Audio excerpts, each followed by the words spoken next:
So unit G is kind of a standalone unit. It's differential equations. There are whole classes in college about differential equations. When it comes to actually using calculus for things, it's usually in the form of differential equations. So it is a big topic that we're just going to scratch the surface of. The first section is really just making a differential equation out of a word problem. And really all a differential equation is, I've said it like 5 times, it's an equation that has derivatives built into it. So it's not just y's and x's, but there might be a dy dx in it. So let's take a look at that. The common way that we see, at least in just this kind of intro thing, is we're going to see relationships where derivatives are proportional to something. So we have 2 kinds of proportional. We have like the regular proportional, which is technically called directly proportional. If 2 variables are proportional, then you can figure out one by multiplying the other by a constant.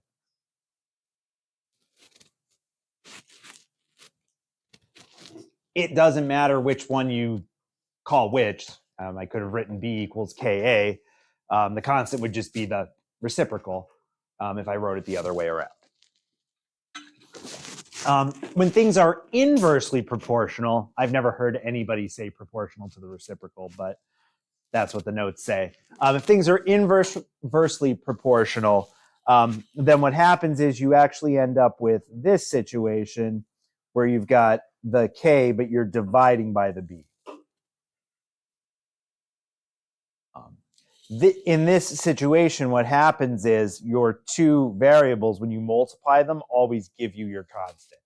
If I multiply both sides by b, I would get ab equals k. So there's a lot of letters on the board, and I mean, it's just 2 things multiplied to get a third thing. The key is where the variables are. If you're proportional, you get one variable by multiplying the other variable by something. If things are inversely proportional, the 2 variables always multiply to give you the same thing. So again, it's just a matter of reading and interpreting a word problem. Number 1 says, the rate of change of y with respect to x is proportional to the product of t and the rate of change of w with respect to x. So the rate of change with y respect to x is dy dx. And if we're saying that it is proportional to something, and that something is a product, that means it equals k times that something. And in this case, that something is t and the rate of change of w with respect to x. So t and dw dx. Not that those parentheses are necessary there, but it kind of just emphasizes what's going on.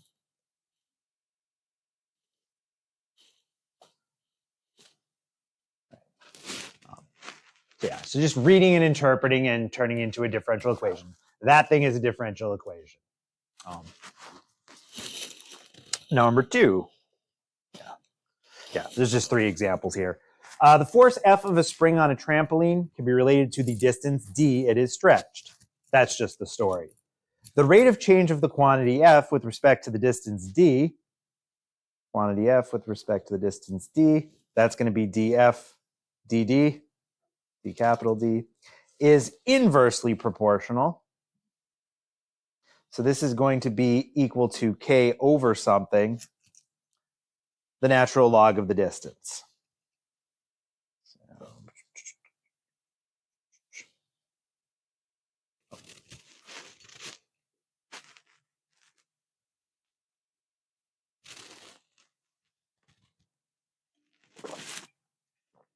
Now in the second example, we're going to give you some numbers to fill in. So that's the general differential equation.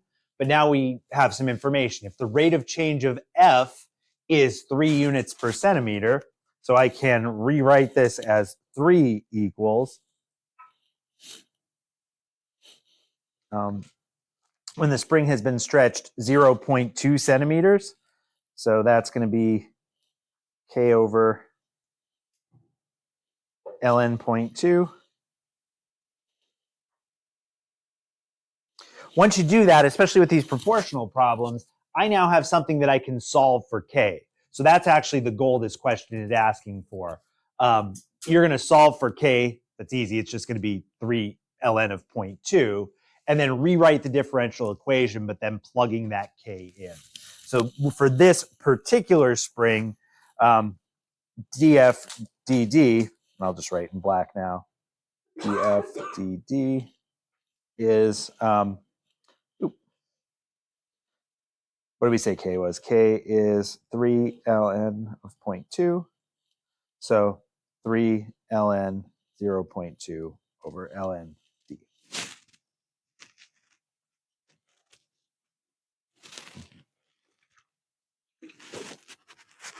So the idea being, with a situation like this, a spring in general would follow the general differential equation, but all springs are different. How tight, how loose are they? Having that constant can then give you the actual differential equation.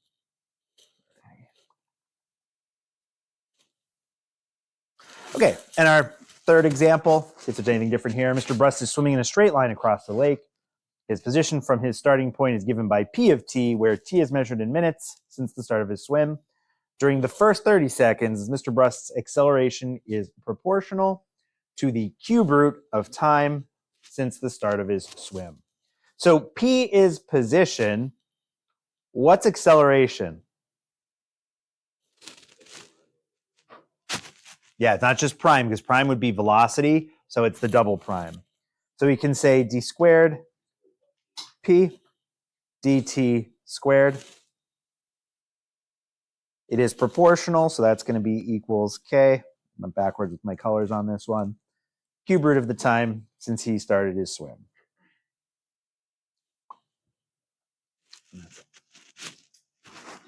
So you can see why we don't need a full day. You can see why we don't need 2 full days to do this.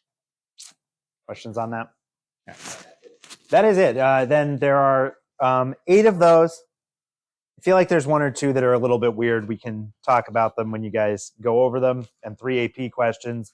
But overall, they're really straightforward. Yep. Yeah, that's not it. That's just it for G1. Which brings us to G2. Oh, we're done. Yeah. No. Far from done. All right. All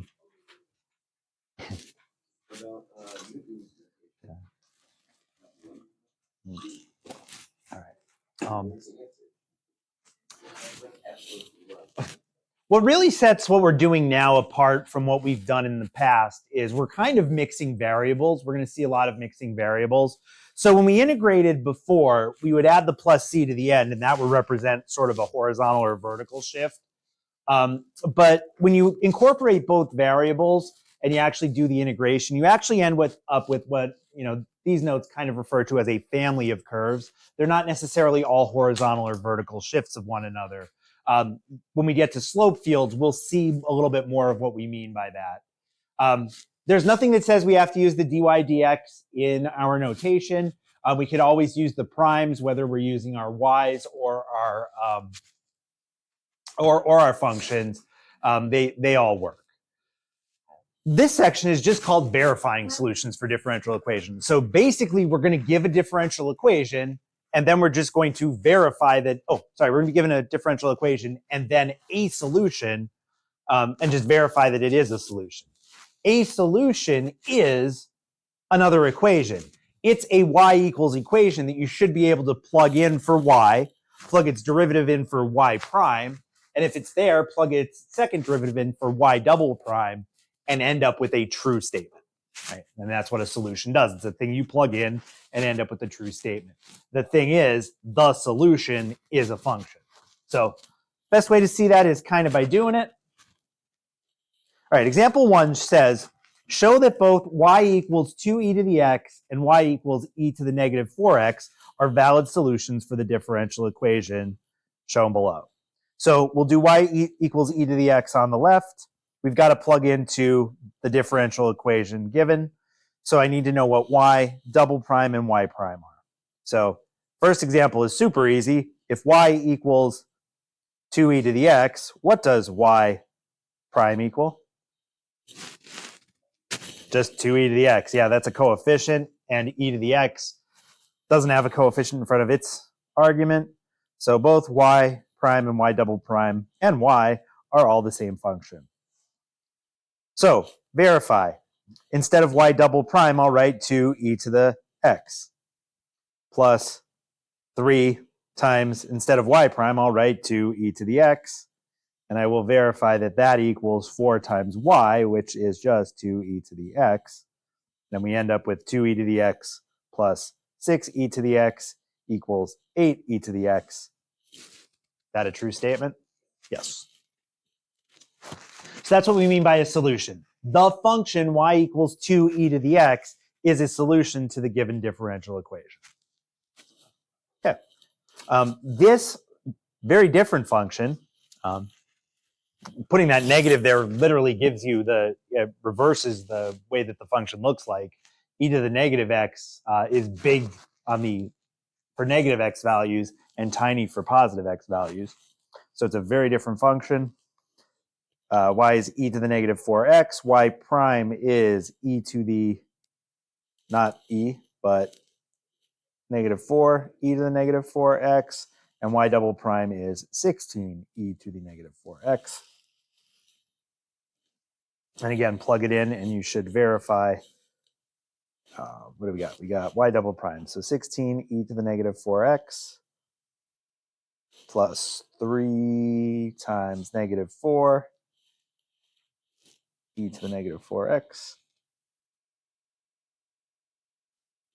equals 4y. So 4 e to the negative 4x. Which it does because it's 16 e to the negative 4x minus 12. Oh, there you go.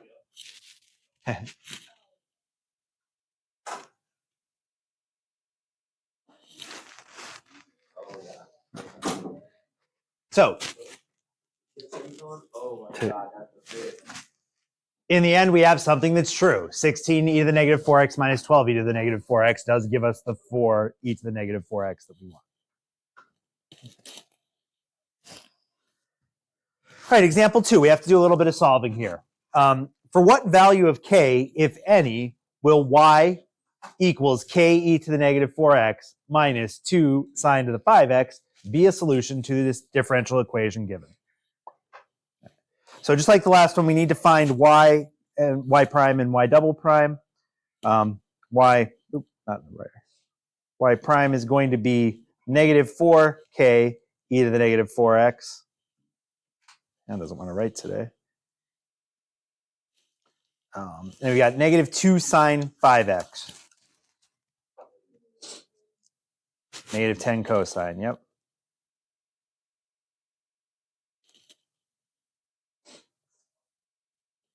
And y double prime is going to be positive 16k e to the negative 4x. And then what's our coefficient on 50? Positive, right? Yep. Yeah. Yeah, it would be sine. Yep, I even meant to write that. Yep, cool. Alrighty. All right, so we need to do y double prime plus 25y. I guess I need to write small-ish. And somehow this is magically going to work out to negative 82. So we got.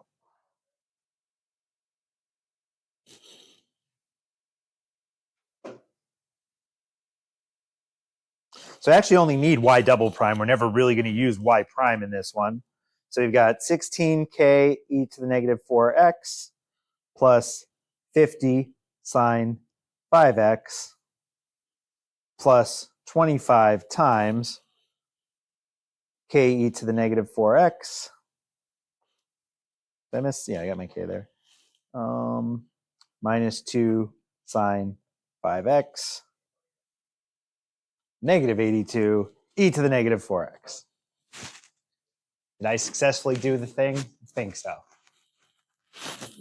The only way that this is going to work is if those signs cancel out on the left-hand side, right? Because there's no sign on the right, and they do because you have 50 sine 5x, and when you distribute the 25 in, you'll have minus 50 sine 5x. You could do that. You could do the distributing and then cancel, but I'm going to save myself a step there. So we got 16k e to the negative 4x plus 25k e to the negative 4x equals negative 82 e to the negative 4x. those are like terms on the left side. 16 and 25 is not today. Ah, gotcha. 41 k e to the negative 4x. And however you want to look at it, you could think about canceling those e to the negative 4x's by dividing them out. You get basically 41k equals negative 82, and that's how Jack got k equals negative 2. In order to solve a problem like that, everything does need to cancel out other than the k. If they hadn't set that sine and cosine thing up to cancel there, the answer would be there are no values of k. This thing doesn't work. But the fact that the sine's canceled and then leaving us with just the e to the negative 4x's that we need, that's sort of what was going on. All right.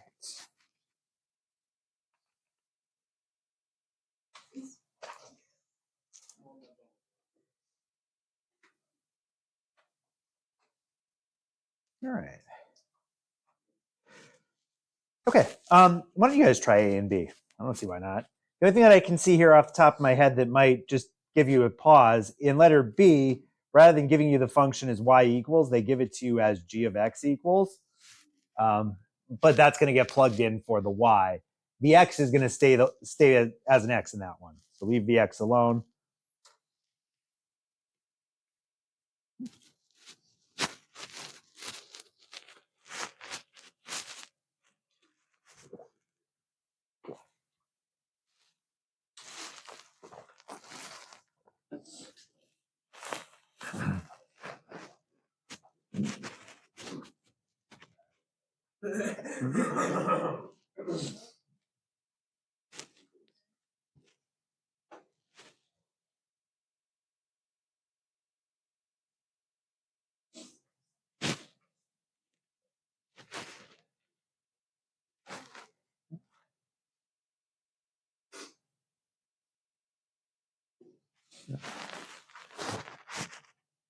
Oh, and feel free to do some calculus.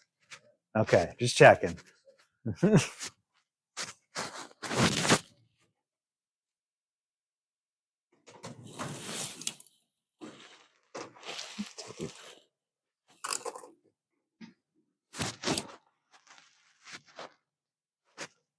copying notes. I see. Start by finding dy dx. Then you'll be able to plug that in for that dy dx. That makes sense. There's got to be a no here somewhere, right? I don't know. I don't do it yet. I'm guessing no, since that's what you said. That's it. Yeah, that sounds about right. Yep. Oh. Yep. Sure. Sure. Yep. I'm not sure if I've ever seen that part. Yeah. Right. Yeah. You find dy dx. Yep. And then you set them equal to each other. Yep.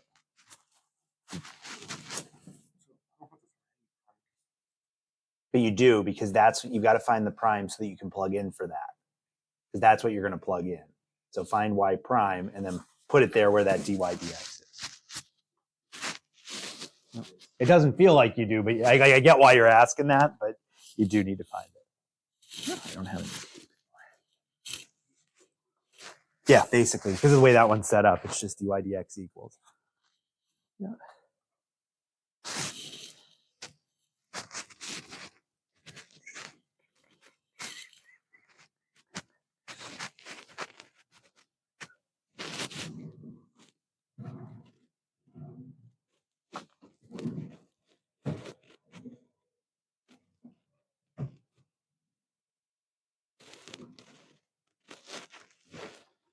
That's what I was looking for. How did they get there?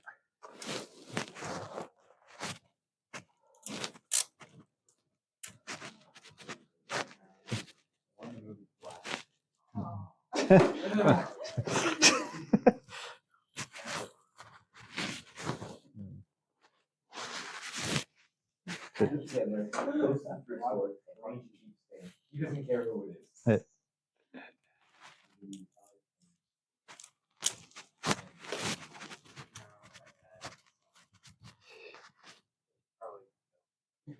Okay, so here are the answers. I had paused the video, so I'll leave them up for a second. But yeah, you should get yes. This is what we're looking for. We're looking for some sort of identity, some sort of sentence that is true, or a sentence that is false. Once you get that a function on the left is equal to itself, that's an identity. So yes, in letter A, that y equals is a solution to the differential equation. In letter B, no, because of the two functions being different. They're both 4x cubed, but they were minus a different amount.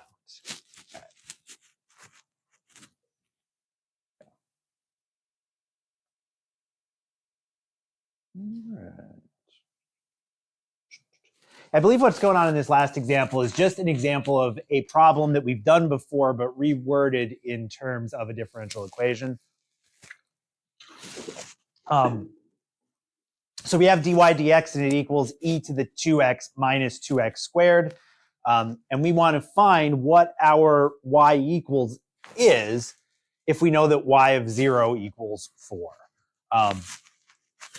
So we integrate, yeah. And we'll show it a little bit differently than we did in the other unit based on the way that it's worded here. We will talk a little bit later about what particular and general solutions are. And by later, I mean in a later assignment. But basically what I'm going to do is I'm going to split, this is the language of derivatives. I'm going to split it up so that I have the integral of dy on the left, and I'm going to write on the other side e to the 2x minus 2x squared dx. I'm not saying I'm multiplying both sides by dx. It's not really what I'm doing. I'm just going from the language of derivatives to the language of integrals, and that's how it works. And it sure looks like we're multiplying both sides by dx. When you integrate y, dy, you get y. Basically, we're finding an antiderivative for the number 1, not pictured. When you integrate both sides, you only need to put a plus c on one side. You could put it on both sides, but they would just be adding an arbitrary amount to each side. So just do it to 1. It ends up being the same if you really think about it. So we're going to write y equals an antiderivative for e to the 2x. What's the coefficient there? Yeah, e to the 2x over 2. I'm just going to put a 1/2 out in front, though. You're good with that, but you are absolutely correct. And then minus 2x squared is going to give you negative 2 over 3. Yeah, x this time, but cubed. And we will write plus c. Again, we know the y of 0 is 4, so really this was just different language, things that we've done before. So I'm going to plug that y of 0 in, being really careful with the e. That's going to give me 1/2 e to the 0, which does not go away, minus 0 plus c equals 4.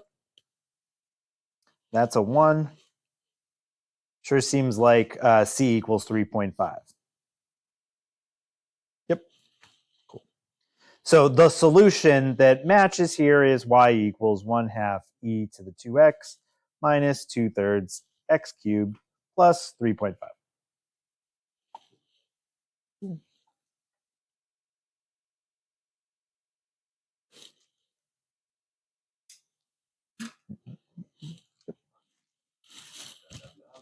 Yep. Could also be worded, a curve has a slope of e to the 2x minus 2x squared. What is an equation for this curve if it passes through the point 0, 4? So lots of different wordings for things like this, but all things we've done before. That is the nice part about this unit. There isn't anything that's particularly new, except for slope fields. We just kind of have to kind of like getting in the habit of like, oh, I do this, oh, I do that. Right. So that's where we will